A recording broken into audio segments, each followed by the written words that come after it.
Hello everyone, I'm here with the Survivor Series review. This review is going to be shorter than the other ones because, in my opinion, this pay-per-view was less than stellar and I really didn't feel anything for about probably the first hour and a half to 2 hours. It felt very lackluster, so I'm not going to spend a whole lot of time trying to detail what happened in the matches or anything. I'm just going to kind of skim by, and maybe I'll talk a little more about maybe the last hour or so. So we start off with Michael Cole making a comment about him, Jerry Lawler, and JBL being paired up together in a trio for the first time in history, and I'm nerdy about this stuff, so I was quick to note that that was a lie. They were together at the Royal Rumble 2007, calling the Royal Rumble match. So that wasn't the first time they were paired together.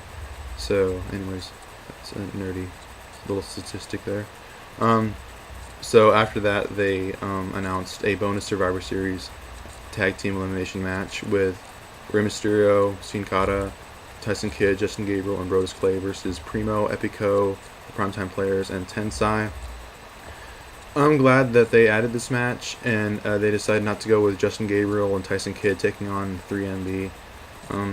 While that would have been a much better pre-show than what we got before the pay-per-view started, it would have been better to see what we got with, I guess they're being dubbed International Airstrike, Justin Gabriel, Tyson Kidd, and Rey Mysterio and Sin Cara, go up against Primo and Epico and the rest of their partners. That made it for a better match than what we would have saw in the pre-show.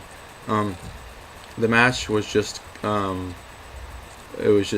put together with a bunch of high-flying action, which was very nice to see. Kind of reminds me of the Cruiserweight Open matches that we used to get when the Cruiserweight title was around on SmackDown. I miss those matches. I'm going to go by order of elimination. Brodus Clay was eliminated by Tensai with a running senton. I didn't see it at first, so I had to look it up and see how he got eliminated. So, yeah. And after that, Tensai was eliminated by Gabriel when he missed a second senton.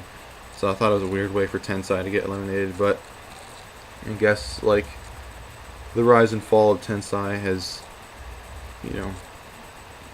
it's kind of come together in a short amount of time. So I guess we're not supposed to expect Tensai to be a monster anymore.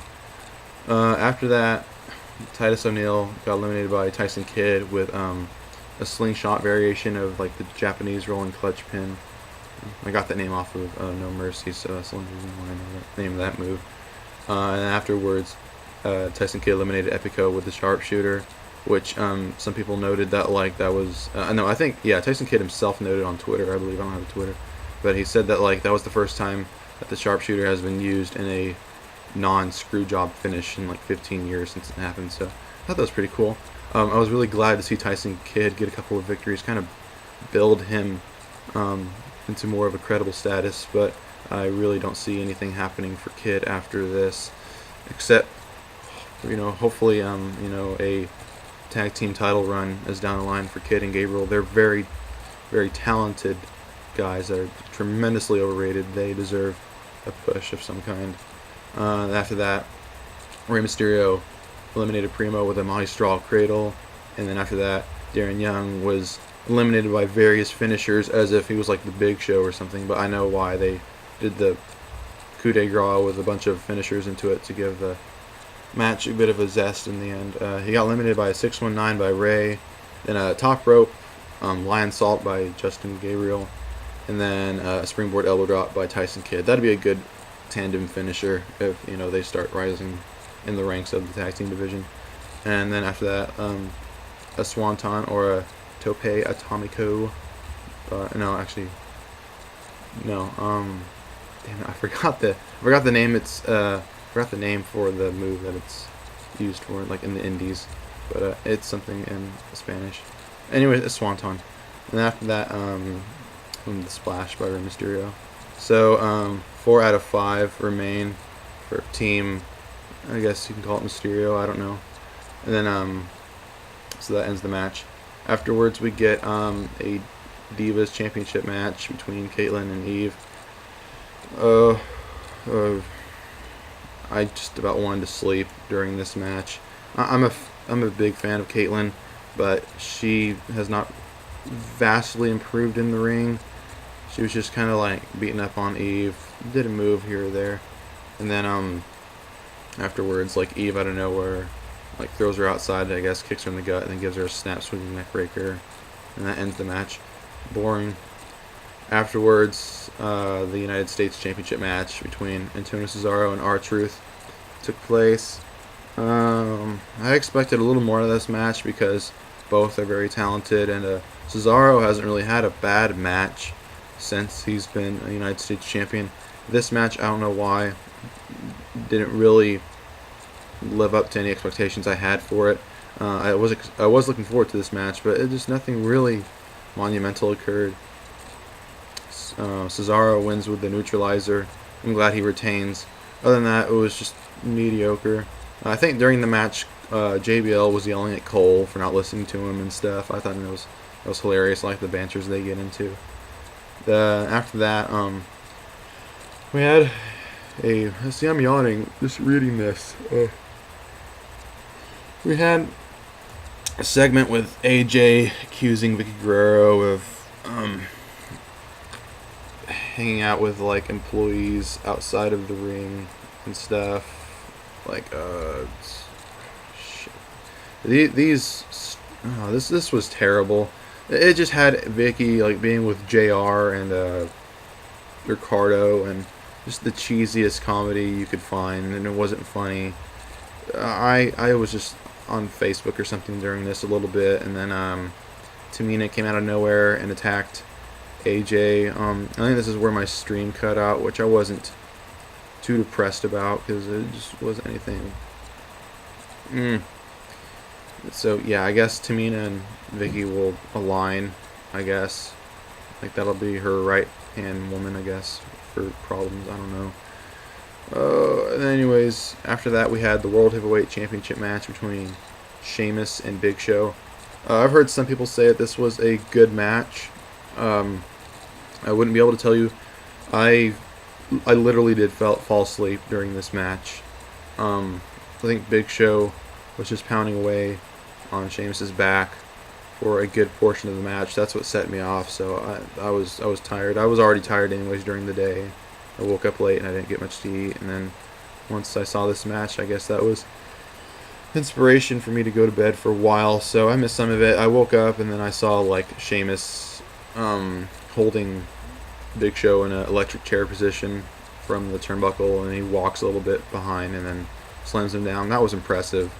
And then I think Sheamus went for white noise, I think, and kicks out, and then I don't know if Big Show hit the KO punch on Sheamus. I'm not sure. And then once Sheamus tried to go for the bro kick, Show pulls out referee Scott Armstrong into the bro kick, and then after that, Big Show that's when he gives the KO punch to Sheamus, and then pins him 1-2-3, and then referee John Cone sees what happened in the instant replay, reverses the decision, and gives Sheamus the disqualification win. And then Big Show gets mad. I think like they bleeped out something of what Big Show said. I think he said that's a bullshit call, and you saw my opinion.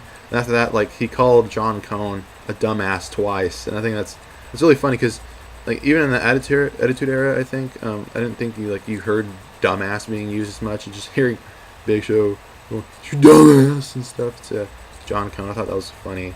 And afterwards, Sheamus attacked Big Show with a steel chair numerous times, and then gave him a bro kick in a kneeling position.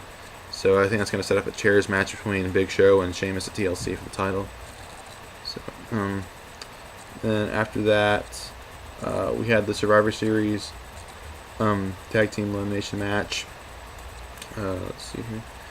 It was Team Ziggler versus Team Foley. This one was a good match. I think the only good matches so far were both of the traditional Survivor Series tag team matches. The entire match was good paced, I would say. There was a spot in the match where Kofi gives Ziggler his monkey flip, and then Ziggler sells it like heaven, like he does like 450 for the sell. So that was a pretty good part in the match. So the eliminations went by Damian Sandow getting eliminated first, which I was a little surprised, since like he's well favored by some people backstage. But he got eliminated by Kane with a choke slam. So yeah, that was a surprise to me. Then a little while after that, Kane got distracted, I think by Bryan, I'm not sure. And then he got zigzagged by Ziggler. So Kane got eliminated early. I was a little surprised by that elimination too. So it was good to have some surprise eliminations occur at like the beginning to keep everybody kind of like awake and stuff. And then a little while after that, David Otunga got eliminated by Bryan with no lock, which I was happy about. I was pissed that Otunga was the replacement for Cody Rhodes. I wish he hadn't got injured. I wish him a speedy recovery, but David Otunga was a shit replacement. And afterwards, Kofi Kingston got eliminated by Wade Barrett by his elbow, which is called the bull hammer. I think that's a dumb move. I thought the souvenir was a little better because of the meaning behind it, but oh well. I guess we'll wait next week to see what other name the elbow's gonna be named. So afterwards, Daniel Bryan got eliminated by Del Rio with the cross arm breaker. I was hoping to see Bryan last like until like the final 4 or so, but I'm happy with the order he got eliminated. That means he has faith instilled into him, and I heard he's going to get a push soon after this, so that's good. And then after that, Barrett got eliminated by Miz with a skull crushing finale. So it was interesting, I guess. And afterwards, the Miz got eliminated by Del Rio with a Enziguri. I missed that one, so I had to look that up, like how he got eliminated. And afterwards, Del Rio got eliminated by Orton with the RKO. And then afterwards, it was Del Rio, or not, excuse me, it was Ziggler versus Orton for a little while. I was glad to see that. Randy Orton had Ziggler down. I think he threw him in the ring post, and he was like down. Then Orton was going to go for the punt. And I knew who was going to connect because they recently banned it because like it gives concussions and stuff. But he had like a heel look in it, like in his eyes and stuff. I mean, he gives the traditional no emotion Orton look in every match, but this one looked like he was just about to turn, you know. But I think Ziggler caught him with the super kick, and he pinned him cleanly, and I was surprised, and so was the crowd. But I was very pleased to see that like Ziggler got the clean win over Orton. Like that's good. That elevates his status coming into him cashing the Money in the Bank, which I think maybe at TLC, I don't know. But I was glad to see Ziggler be the sole survivor of the team and win cleanly over Orton. So that's great. I'm really glad to see that. And then afterwards, we had like people touting over who was going to win the triple threat match. Yeah.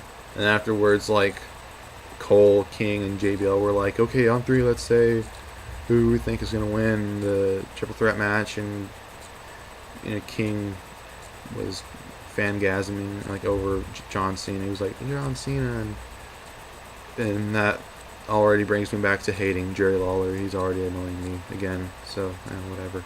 And then JBL made a funny comment. He was like, I should be a one-man booth, and that was funny. Like JBL's cracking me up from time to time. So anyways, we had Punk versus Ryback versus Cena. This triple threat match was probably the match of the night. It was interesting to see Ryback in predicaments to where he wasn't dominating, so that's good to see, And we had several good parts in the match where like everybody was teaming up against each other, but Ryback was kind of like the sole guy, and then Punk and Cena teamed, I think, once. Like they put Ryback through a table with a suplex, and Punk busted out some pretty cool moves in the match. One of them looked like Austin Aries' last chancery, so it was like, what? Like he's stealing that from Austin Aries, but it was still good to see. And then everybody predicted that Cena was going to get pinned by Punk after a shell shock, so that was predictable. The way that it happened, though, was not. We had Dean Ambrose, Seth Rollins, and Roman Reigns. I haven't seen much of his work, but they all came out and attacked Ryback and then put him through the other table. And I don't think I've seen 2 tables broken in a match maybe since the Attitude Era. So that was cool to see both tables being like broken and stuff. And then they made sure that Punk got the win, and Punk pinned Cena, and then Punk was celebrating and stuff. And it was like crazy to finally see Dean Ambrose and Seth Rollins. I'm a huge fan of both of them, especially Ambrose. And I was just like marking out. I was like, yes, like we finally get them on TV. Like my stream was blurry, and I couldn't make out who the guys were until I saw Rollins' hairstyle. I saw like the blonde. I was like, that's him. And then I was like, oh shit, like what if Dean Ambrose is there as well? So I tried to look at his hair. I was like, that's him. And then like I saw his face, and I was like, oh yeah. I was screaming like a girl and stuff. And so I'm glad to see that they're finally on TV. I'm glad to see Punk retain 365 tonight. So I can't wait to see Raw. And I'm just like very curious as to like how Ambrose, Rollins, and Reigns are going to be used. I thought Cassius Ohno would have been a way better fit in this stable instead of Reigns, because like if you have Ohno in there, you have a stable potentially being led by Punk, and that'd be a all indie stable, which would be very interesting to see. But you know, I'm not going to be pessimistic about it, because finally Ambrose and Rollins are on TV. Thank God. You know, it's better to have them in WWE than not, you know, because everybody has been like complaining about them not being on TV, and finally they're on TV, and I am just glad that they're going to be used in television capacity. So I'm glad to see them on there. So I can't wait to see like how that's going to unfold. So I'm very excited to see that tonight, and hopefully we get like a celebration by Punk, you know, Punk style, with a whole year of him being champion. It hasn't felt like it's been a year that he's been champion. It's just been like, hell. So anyways, it's just felt like it's just like times went by like very fast with him being champion. It hasn't felt like a year. But I'm just glad that he's like where he's at now, and I can't wait to see what's going to happen with Rollins and Ambrose, and I guess Reigns. I don't know. He's just being used as the big guy. Perhaps an enforcer for the stable. I don't know. So anyways, that's my review. It went way too long as usual than I expected it to. So yeah, that's my review and stuff. So anyways, take care until next time.